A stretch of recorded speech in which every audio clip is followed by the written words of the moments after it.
Aanaa Gunaa keessatti shiftoonni murna bilisiginnaa saamicha jiraatota irratti raawwatan ammeessan. Guutuu gabaasichaaf Jaal Amartii Oromoo. Godina Arsii Bahaa aanaa Gunaa keessatti shiftoonni murna maafiyaa PP saamicha jiraattota irratti raawwatan ammeessanii jiraachuu maddeen ONM'if ifoomsan. Jala deemtonni dantaa dhuunfaa argatan irratti hundaa'uun hawaasa Oromoo afaan qawween hacuucanii saamicha irratti bobba'an ganda Andaallee Abbaa Jamaa bakka Addaa Qoree jedhamurraa adoolessa 17 2026 qonnaan bultoota ONM maqaa isaanii argate Buzuu Useen Jalaa Horii 9, Qaasim Hamdaa Jalaa Horii 4, Haymad Baatii Jalaa Horii 10, Abdullee Madaa Jalaa Horii 10, Jamuu Madaa Jalaa Horii 15, Kadir Amaan Jalaa Horii 2, Hawwaa Maammad Jalaa Horii 6 fi qonnaan bultoota hedduu ta'an jalaa horii 95 ol saamanii deemu jiraattonni gandichaa arraata biyyoolessa Oromiyaaf ibsaniiru. Qonnaan bultoonni kunneen yakka isaan saamsisu hojjetanii kan hin qabne yoo ta'an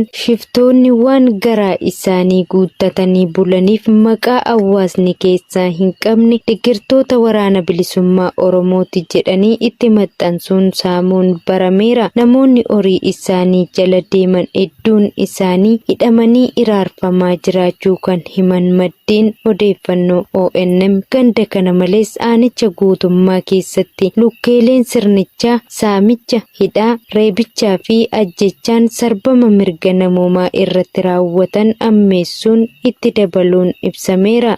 Aanaa Saqqaa Coqorsaa keessatti jaleewwan murna faashistii PP konkolaachistoota saamaa jiraachuun ibsame. Bal'ina isaaf Jaal Heeraan Gameessa. Godina Jimmaa aanaa Saqqaa Coqorsaa bulchiinsa magaalichaa keessatti ergamtoonni murna bilxiginnaa torban darbirraa eegaluun konkolaachistoota dogdoqqee irraa qarshii 1,100 afaan qawween saamaa jiraachuu maddeen arraata biyyoolessa Oromiyaatti himanii jiru. Haaluma wal fakkaatuun jaleewwan saamicha hojii idilee taasifatan kunneen konkolaachistoota baajaajii irraa ammoo qarshii 2,200 guuraa kan jiran ta'uu maddeen dabaluun ifoomsanii jiru. Saamicha kanas milishoonni fi poolisoonni sirnichaa daandii gubbaa dhaabbachuun maqaa haadha hiyyeessaaf mana ittiin ijaarra jedhuun raawwachaa kan jiran ta'uun ibsamee jira. Kana malees aanicha guutummaa keessatti sabboontota ilmaan Oromoo adamsuun hidhaatti darbachuun daran hammaatee jiraachuu maddeen arraata biyyoolessa Oromiyaa dabalataan eeranii jiru. Aanaa Billoo Bosheetti ergamtoonni murna bilisiginnaa jiraattota hidhaatti darbachuu ammeessanii jiraachuun ifoome. Jaal Utubaa Qabsoo dabalata qaba. Godina Bahaa Wallaggaa aanaa Billoo Boshee ganda Yaad Hundaa jedhamu keessaa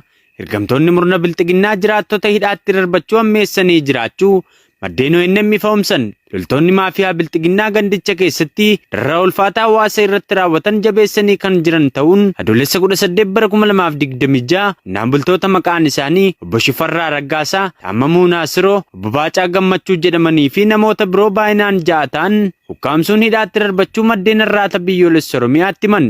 Akka jiraattonni gandichaa Oromiyaa Naashinaal Miidiyaatti himanitti ergamtoonni bilxiginnaa lafa nuti induustirii filanne wobootti himtan jechuun yakkanii kan hidhan ta'uu himuun mana hidhaa keessatti isin ajjeefna jechuun doorsisaa jiraachuu himan.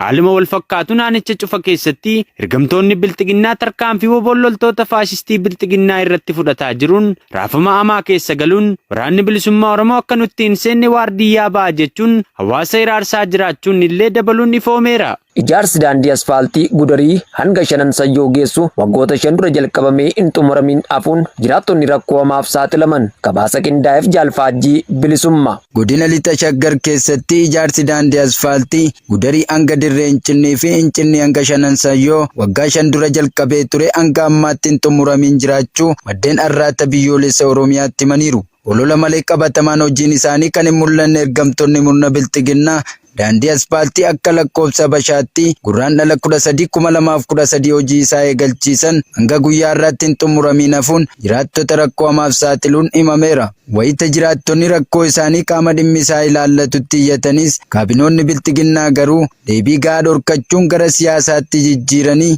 isin ilaalcha diinummaa qabdu jechuun doorsisaa jiraachuun ibsamee jira. Kutaalee Oromiyaa cufa keessatti mootummaan gabroonfataa impaaratti akka waan uummata Oromoof bu'aa buuseetti gadi ba'ee guyyaa guyyaan afaan dhadhaa dibatee miidiyaan ololaa kan oolu bu'uuraalee misoomaa da'oo godhachuun qarshii hawaasa irraa walitti qabee jaleewwan isaa akka irraa fayyadaman gochaa jira. baatii fi bulan keessaa ilmaan Oromoo hedduun yeroo dheeraaf hidhamanii dararamaa jiraachuun himame. Gabaasa qindaa'eef jaalmurtii haqaa.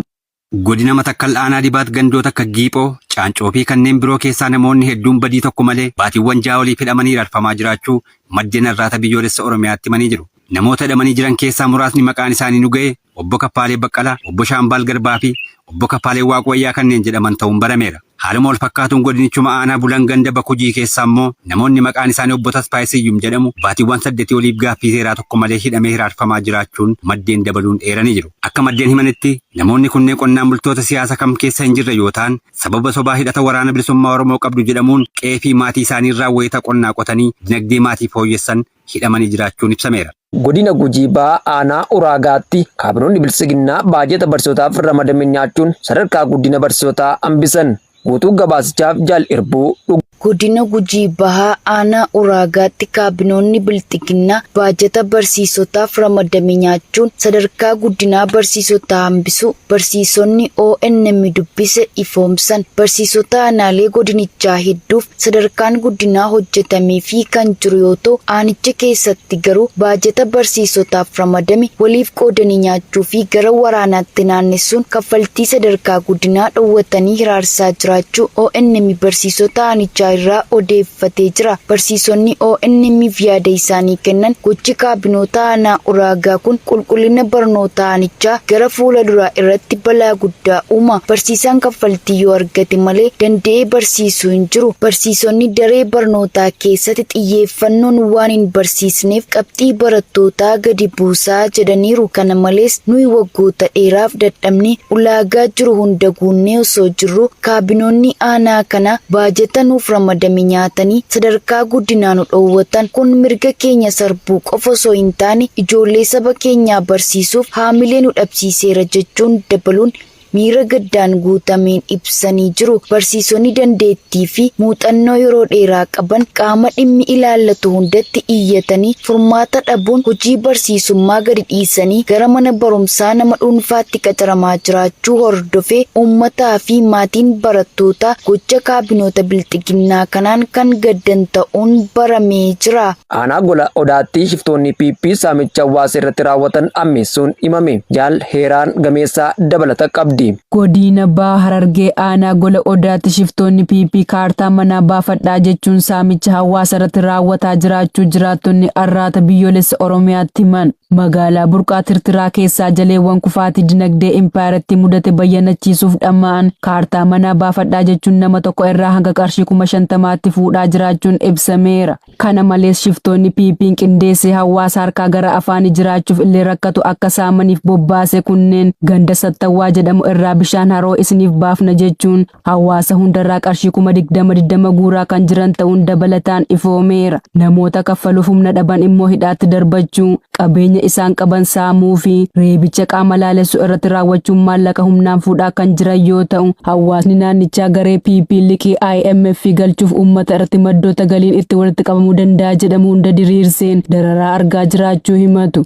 Bulchiinsa magaalaa Buraayyuu keessatti ergamtoonni bilisiginnaa ogeessa fayyaa tokko hidhaatti darbatan. Bal'ina isaaf Jaal Amartii Oromoo. Magaalaa Shaggar kutaa bulchiinsa magaalaa Buraayyuu keessatti torban darbe keessa ogeessa fayyaa maqaan isaa Biraanuu Namoomsaa jedhamu hidhaatti darbachuun dararaa jiraachuu maddeen arraata biyyoolessa Oromiyaatti himan. Akka maddeen himanitti Biraanuun hojii idilee isaa irraa kan hafe hirmaannaa dhaaba siyaasaa kam keessaa kan hin qabne yoo ta'u lukkeeleen bilxiginnaa immoo sababa hin beekamneen qabuun waajjira poolisii aanaa sadaffaatti hidhanii iraarsaa jiraachuu ifoomsaniiru. Akka jiraattonni ONM dubbise himanitti waajjira poolisii aanaa sadaffaa keessatti sabboontotaa fi maatiin qabsaa'otaa hedduu ta'an gaaffii seeraa tokko malee waggoota dheeraaf hidhamanii dararamaa kan jiran ta'uu dabala. dabaluun himaniiru. Murni abbaa irree bilxiginnaa impaayirattii guutummaa keessatti barcuma aangoo isaa of jalatti tiksuuf jaleewwan isaa gubbaa haga gadiitti bobbaasuun qonnaan bultoota,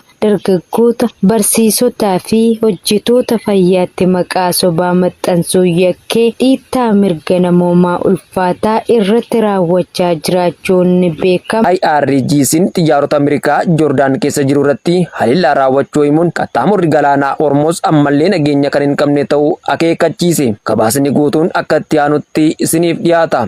Koreen eegdota warraaqsaa Islaamaa Iraan yookaan IRGC xiyyaarota Ameerikaa buufata xiyyaaraa Joordaan Aqaabaa irratti haleellaa misaayilaa ulfaataa wal duraa duubaan raawwachuu himate.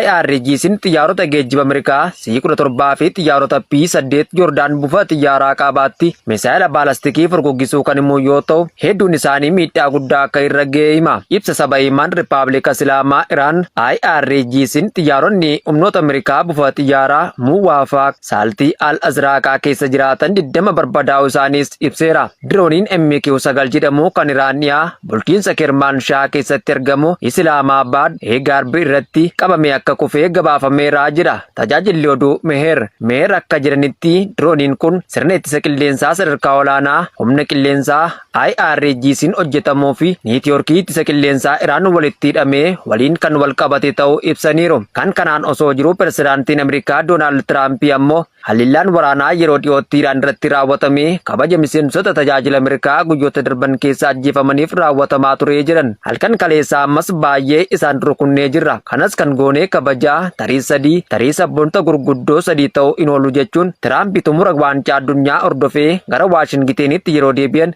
gaazexeessotatti himaniiru. Pirezidaantiin Ameerikaa itti dabaluudhaan kabaja loltoota Ameerikaatiif jecha galgala kanaa irra deebinee Iraan rukunna jechuun humnoonni Ameerikaa halkan kanaa Iraan irratti rukuttaa baay'ee cimaa ta'uu raawwachuu hubachiisaniiru.